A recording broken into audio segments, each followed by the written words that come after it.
Hi, everyone. Welcome. Thank you for joining me. My name is Christy Patterson of A Home's Journey, and I am here today to host another episode of Foyr Talks. So I'm really excited today. We've got a bright, bold guest. Her name is Carissa Henderson of A Bold New Hue, and we are going to be talking all about styling today. So let me go ahead and bring her on. One moment. There.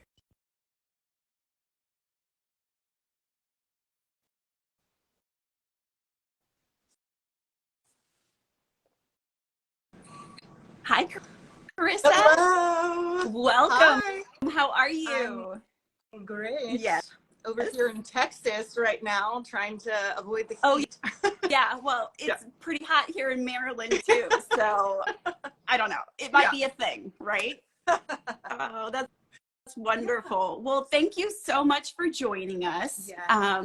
So what we're here today to talk about before or after we get into a little bit about you and your design journey and your business and what you do, we're going to talk all about styling and how your style, which is probably very unique, how you have utilized Foyr and the Neo program to really, figure that out, and how do you create your designs. And so I would love to hear what you love in trends, what you're not loving in trends right now, like holiday stuff. So before we get into that, please tell us all about you. And obviously you're in Texas, but I'd love to hear. Yeah. So my name's Carissa. I'm a self-taught interior designer. So I started my journey back, professional journey back in 2020 during COVID, went through the existential crisis phase. And I had started my passion for interior design with just renovating my home, and eventually started my Instagram to be able to see if it was something that I could do professionally to get clients that way by just showcasing my home. And very quickly, with my more like colorful maximalist design style, I had people reaching out to start designing their homes. So I've been doing it for about 3 years now, primarily doing e-design. So I'm doing things virtually, which Foyr has been unbelievably helpful in my journey. Especially doing e-design. I'm not able to always be in the space, so being able to be immersed and see a room from every perspective and being able to design through that with Foyr has, changed the game and made it so much easier for me to take my designs really far and do what I really want to do to a space, even though it's just e-design. Right. That's amazing. Yeah. So I'm guessing that translates very well, for a client who maybe loves your style, but doesn't have that, they haven't crossed that bridge yet and said, okay, like I'm ready to do this. I'm guessing that will help translate that, vision that you have to them. Yes. So I have a lot of clients that, they love colorful maximalists. There's a reason why they're coming to me. A lot of times they really want something that feels really special and unique, but they're very visual people and are also a little bit afraid to go that far because it's not what they're used to. It's not what their home has been. It's what they want, but it's scary. So what I like to do with starting out with design with a client is I kind of try to take things as far as I can at first to really visually show them the possibilities of their space, to hopefully make them feel kind of more comfortable. And then I'm always like, I'm going to show you everything and then we can peel it back. We can peel it back to your true comfort zone, but that way you can really see the potential of your space, because there's things that we can do that you might not have ever thought of or dreamed of, but it could be exactly what you were actually wanting. And I often use, one of the services that I provide with e-design is doing virtual design sessions, which has been super, super helpful, where I'm screen sharing the Foyr program and we're able to do real-time changes to the space. So if they're wanting to see a wall in a different color, if they're really indecisive, we do it right there. That's really great. Yeah. And that has been able to really help people to feel more comfortable, because they're able to explore all of the options and all the things like, oh, what if we need to be doing this? And oftentimes it brings them back to the original plan, because sometimes mama knows right. That's right. That's why Yeah. we do what we do. Yeah, that's why we do what we do, for sure.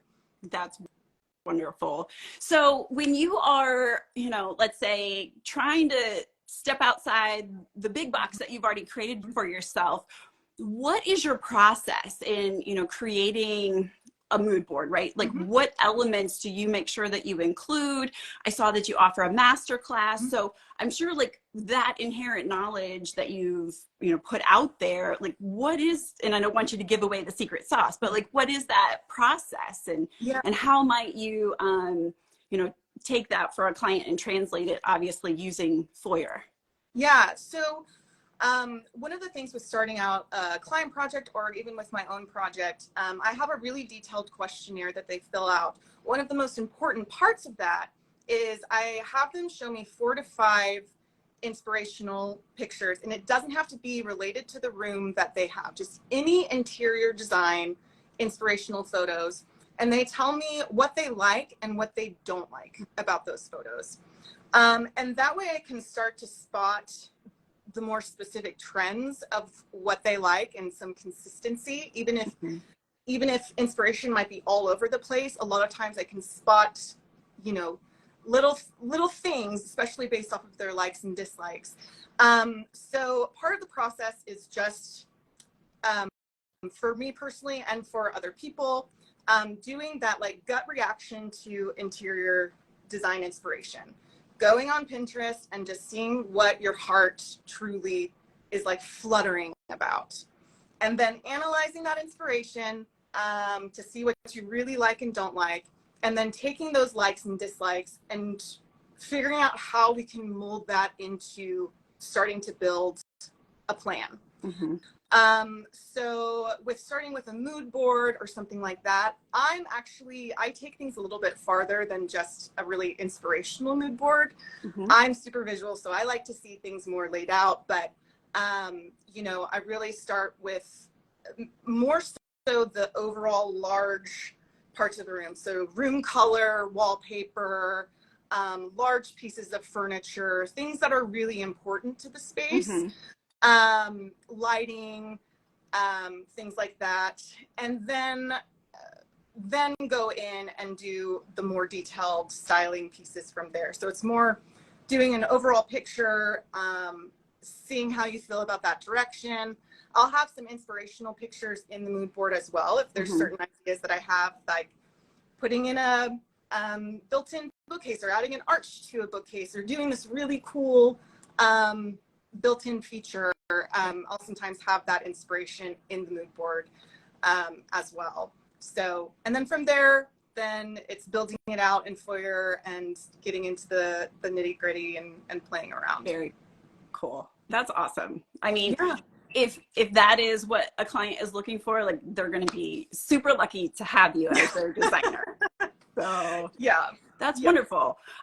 So I want to talk a little bit about, as we're like, this is maybe a little fun stuff, as we're transitioning into the holiday season, like what are some things that you would do in your own home to really, bring that bold pop of, holiday season, be it Halloween or Christmas or Hanukkah, whatever, anybody might be celebrating. Yeah. Well, I'm actually working on a Halloween thing. I'm going to be shooting it this weekend. Yay!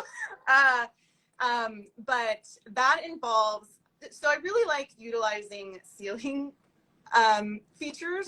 So hanging things from the ceiling.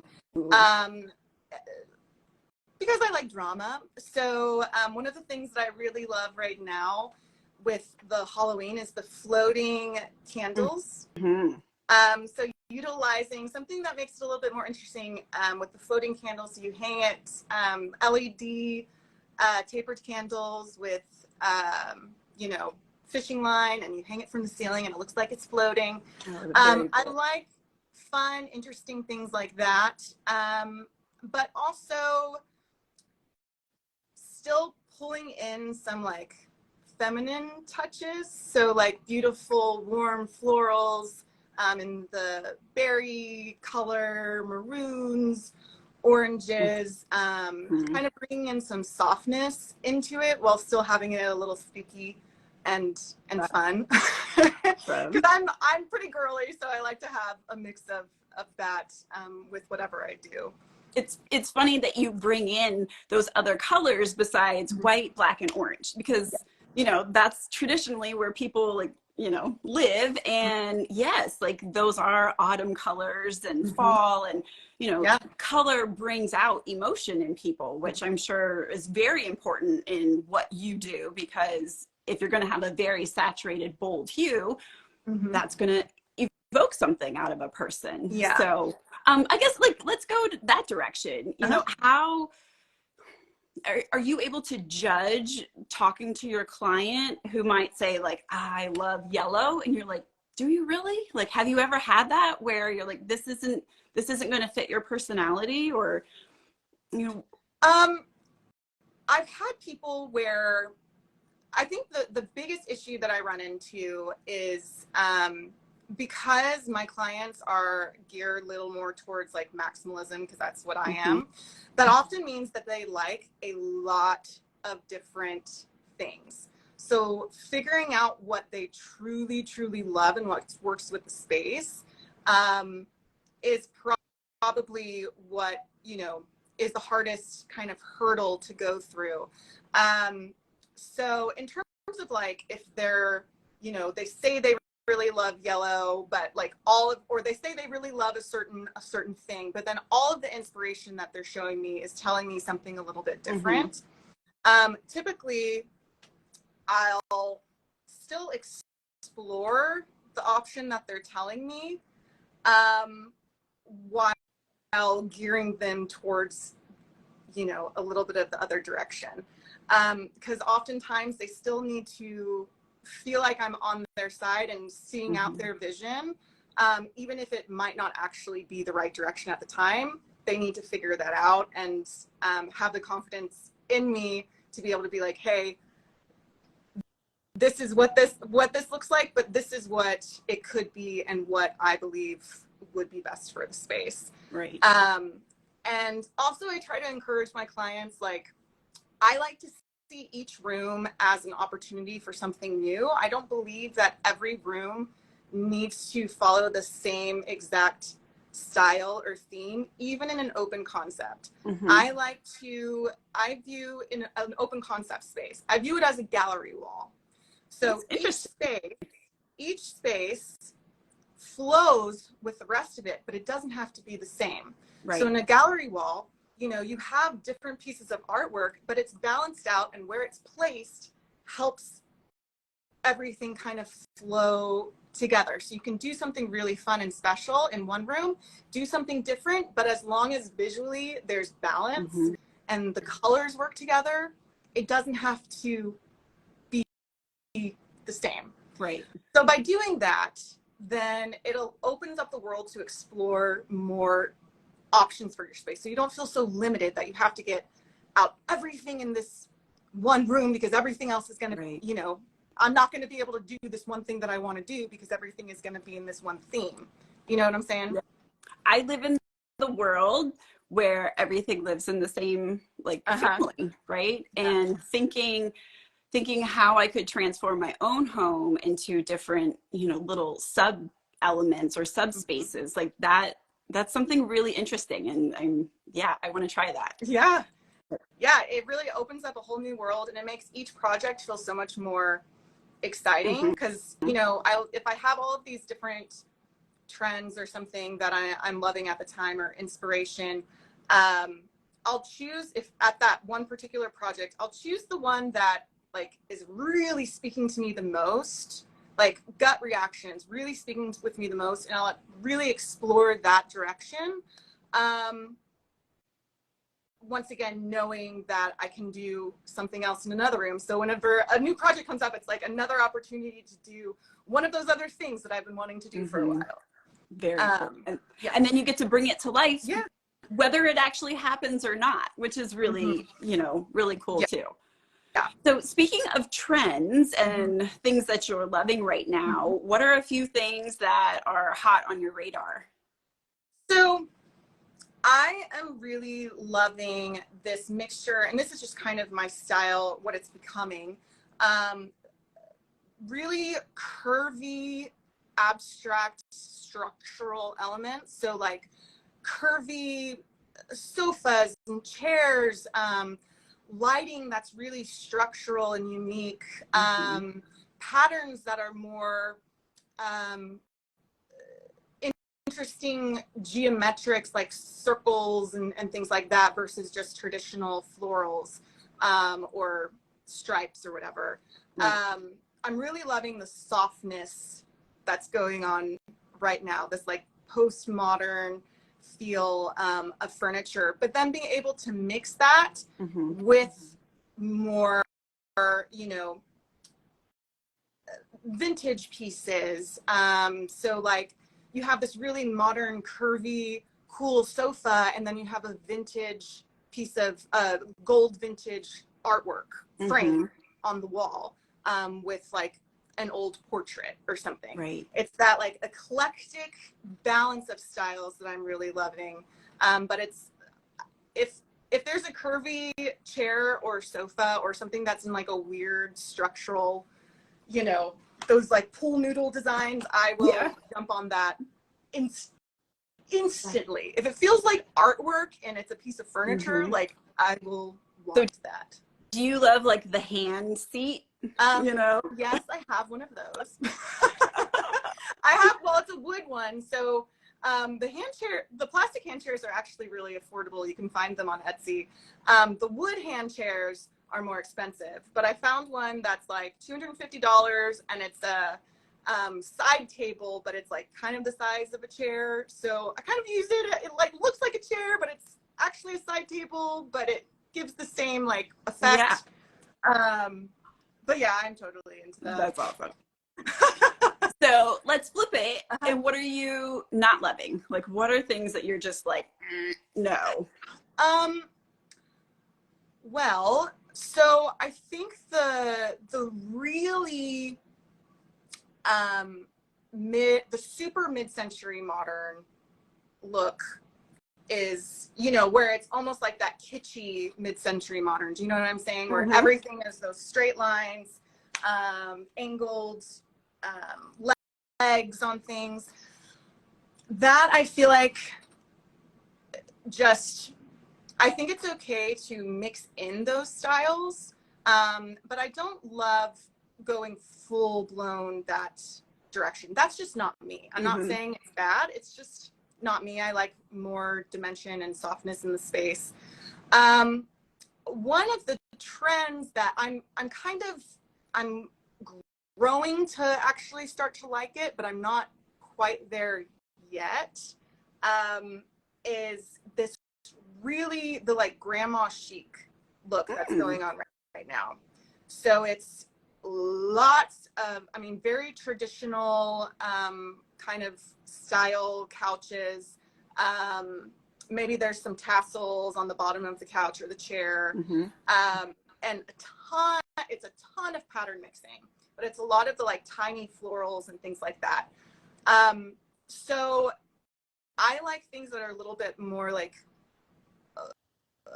modern and slightly minimalist maximalist versus what that style is. Right. But I can see myself pulling in some of that influence as I move forward, like having a more traditional chair with the fringe on it, or some, you know, more traditional wallpaper elements, things like that. I could see myself pulling that in, just haven't done it yet.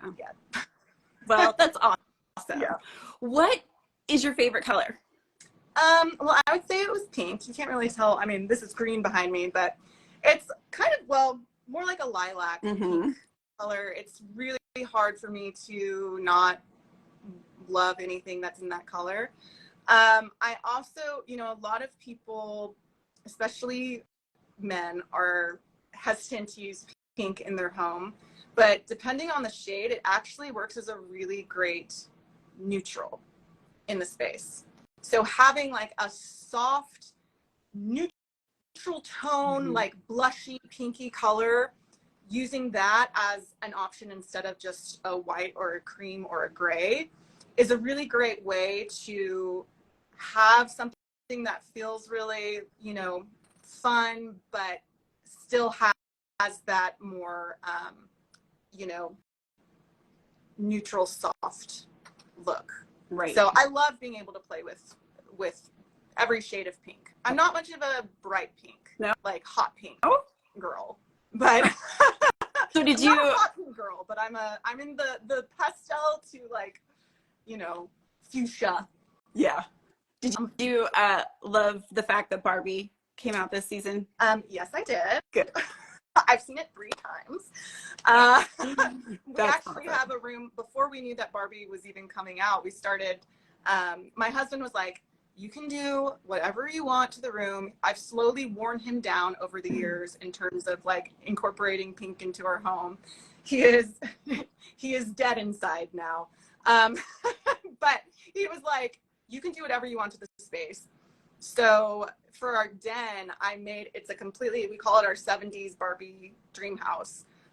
It was inspired by like postmodern and 70s elements, and Barbie. So it's like all that's amazing tones, and even these little, they're those like elephant chairs. So they have the 4 thick legs, and it's like a little bowl almost for the seat. It almost feels like toy furniture. Right.